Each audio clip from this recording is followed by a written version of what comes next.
Halo, perkenalkan nama saya Ignatia Triani Dalpaskolo, NIM 2103020093 dari kelas 1C, Prodi Ilmu Administrasi Bisnis, Fakultas Ilmu Sosial dan Ilmu Politik. Baik, saya akan mereview buku yang kelima dengan judul The Study of Sociology oleh Herbert Spencer. Buku ini terdiri dari 16 bab, tapi saya akan mereview setengah dari buku ini. Bab 1, kita masuk dalam bab 1, itu kebutuhan. Orang-orang berpikir bahwa ada hubungan atau pengeluaran dan produksi sangat sederhana, tentu saja menganggap implikasi dalam hal lain hubungan antara fenomena sosial. Sekarang transformasi dan kesetaraan kekuatan yang dilihat oleh orang-orang sains dipegang tidak hanya secara keseluruhan tindakan anorganik, tetapi di seluruh tindakan organik. Sekarang bahkan perubahan mental diakui sebagai konsekuensi wajar bahwa semua tindakan terjadi dalam masyarakat diukur dengan energi-energi pendahuluan tertentu. Pendapat tentang beberapa titik kebijakan sosial, kesiapan yang akan dijawab, tampaknya mengisyaratkan bahwa dalam kasus ini di mana faktor dan fenomena tersebut banyak yang terlibat survei umum tentang orang-orang dan hal-hal yang memberikan penilaian yang dapat dipercaya. Kita masuk dalam bab 2, apakah ada ilmu sosial? Menyadari kebenaran apa yang ada dalam teori orang besar, kita dapat mengatakan bahwa jika pada masyarakat awal, sejarah yang sejarahnya tidak lebih dari upaya untuk menghancurkan atau menaklukkan satu sama lain, itu kira-kira mengungkapkan fakta dalam mewakili pemimpin yang cakap sebagai yang terpenting meskipun tidak banyak jumlah dan kualitas pengikutnya. Sifat esensial ilmu sosial adalah ketika penyebab alami dapat dikesampingkan dan dinetralisir oleh apa yang disebut kemauan, maka kata sains tidak pada tempatnya. Jika seseorang bebas memilih apa yang akan dia lakukan atau tidak lakukan, tidak ada ilmu pengetahuan yang memadai tentang dia. Jika ada ilmu tentang dia, tidak ada pilihan bebas dan pujian atau celaan yang kita anggap tidak sopan dan tidak pada tempatnya. Di sini, Mr. Freud mengubah tempat dan bergabung dengan masalah di medan pertempuran, lamah dari kehendak bebas versus keharusan. Menyatakan ilmu sosial tidak sesuai dengan kehendak bebas.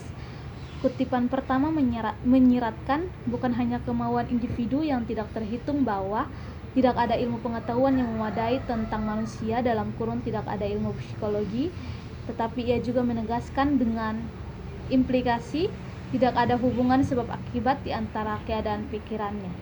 Kehendak yang dengannya penyebab alami dapat dikesampingkan ditempatkan dalam antitesis dengan alam harus supranatural.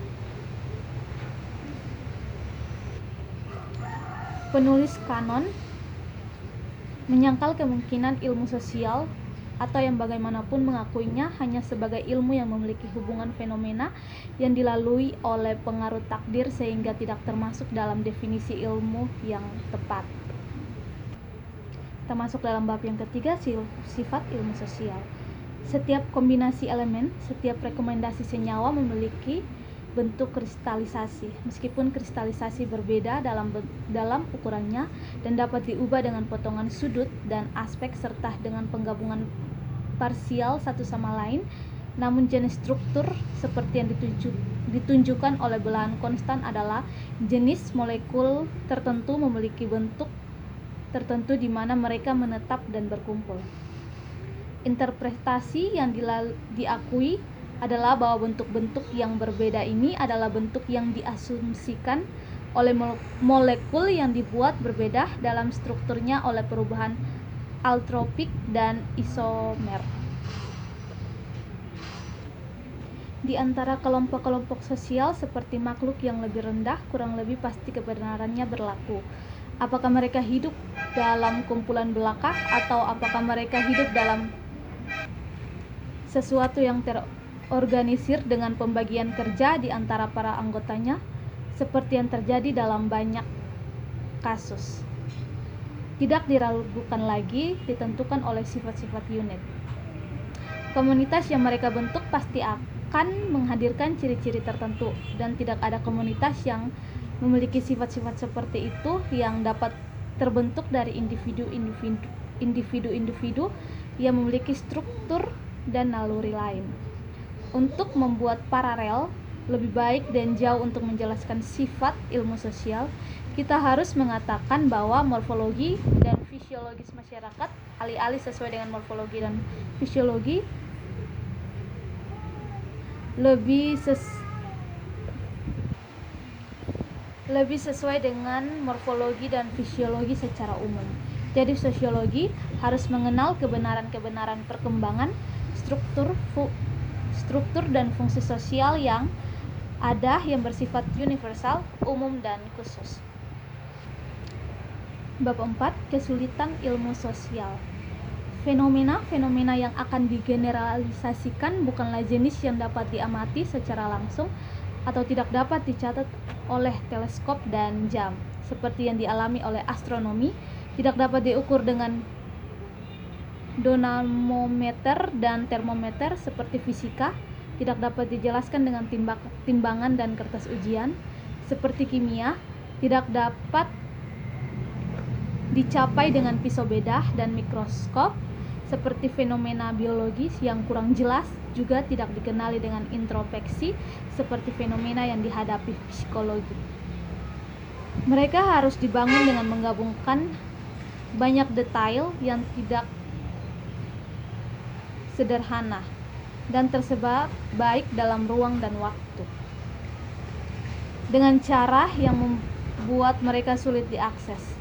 Oleh karena itu, alasan mengapa bahkan kebenaran pokok dan sosiologi seperti pembagian kerja tetap lama tidak diakui, bahwa dalam masyarakat maju, laki-laki mengikuti pekerjaan yang berbeda.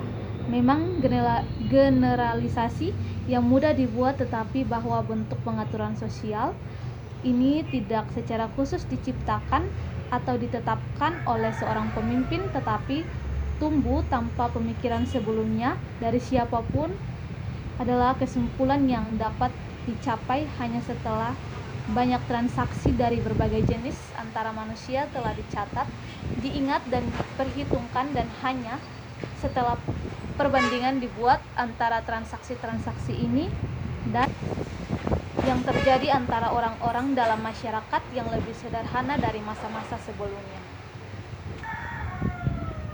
Bab 5. Kesulitan objektif.